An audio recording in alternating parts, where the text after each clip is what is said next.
Iwo Jima was the very first island where the Japanese, under General Tadamasa Kobayashi, had actually taken and abandoned the defensive position where they were digging trenches at the shoreline and then trying to overwhelm the Americans just with sheer numbers. Well, it was kind of the linchpin of all of the battles in the Pacific. It was the very first Japanese homeland island that we had assaulted in 1945. Prior to that, the United States was basically taking back territory that had been taken away from others. Going to Saipan was a territory of the Japanese. However, it was nothing like Iwo Jima. That was like the emperor's homeland kind of thing. The mayor of Tokyo was also the mayor of Iwo Jima. So they had time. They knew that this battle was coming, so they had plenty of time to prepare for this battle, and they were very, very well prepared. So the battle is important on a bunch of different levels. In the context of the Second World War, it was a stepping stone to the invasion of Japan. It was strategically important because the Japanese were giving the defenses there on the mainland of Japan early warning. They had radar set up there. So when the B-29s would fly missions to Japan, the Japanese were able to launch interceptors and really mess with the B-29s. So what this allowed is, one, we could put our long-range fighter escort aircraft on Iwo Jima to help support or escort the B-29s in, but also it gave an opportunity for the B-29s to divert and, if necessary. It was just absolutely overwhelming for the Japanese because I don't think they quite understood the resolve. And what they were looking for was just an opportunity to get a conditional surrender. They thought if they inflicted enough casualties on the United States, then the United States would say, "Ooh, these guys are serious. Let's do the best that we can and just get some kind of conditional surrender." However, the United States was not going to do that.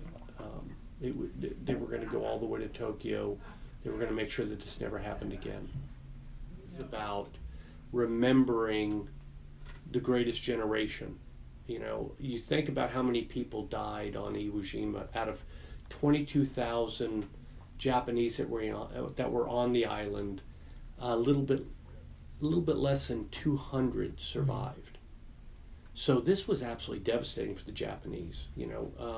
When you look at the casualties that the United States had, and then you add the casualties that the Japanese had, you think about the promise that was lost. This wall memorializes the Marines and sailors who were killed on the island of Iwo Jima. This is 6,141 emblems. These are just people who set foot above the high water mark on the island. Now, if you include those who were killed coming ashore in landing craft and on the ships around the island, total toll for Iwo Jima Americans is right at 7,000. That's a horrible number, especially when you consider Vietnam officially lasted 10 years. 13,095 Marines killed in action, and nearly 400 Navy doctors, corpsmen, and chaplains attached to the Marine Corps killed in 10 years of fighting. Over half that many were killed on Iwo Jima in just 36 days. After World War II, many service members were brought back here to the United States, and Michael Strank, for example, was part of the World War II repatriation program, and he was brought back here to Arlington. And so when you ask about the connection to World War II, we have many notables from World War II, including Strank, here at the cemetery. It's more, he was one of many notables here at the cemetery. We have Ira Hayes as well, the flag raiser. I kind of hate to single people out because when I look at the cemetery, we have over 250,000 people who are notable to someone. His name stands out, obviously. from the flag raising connection. Iwo Jima is one of those battles that Marines learn and becomes part of our DNA early on. It's right up there with Bellawood from the First World War. Iwo Jima is probably the classic or the most iconic, but also Wake Island earlier in the war, and then Okinawa later in the war. And you just really haven't quite seen it as much since, you know, maybe Battle for Hue City in Vietnam, Incheon in the Chosin Reservoir campaign in the Korean War, and then maybe something along the lines of Fallujah for the current Marines. So, but of all those, you know, historic battles I just mentioned, Iwo Jima sits on top of it. You know, I think in Marine Corps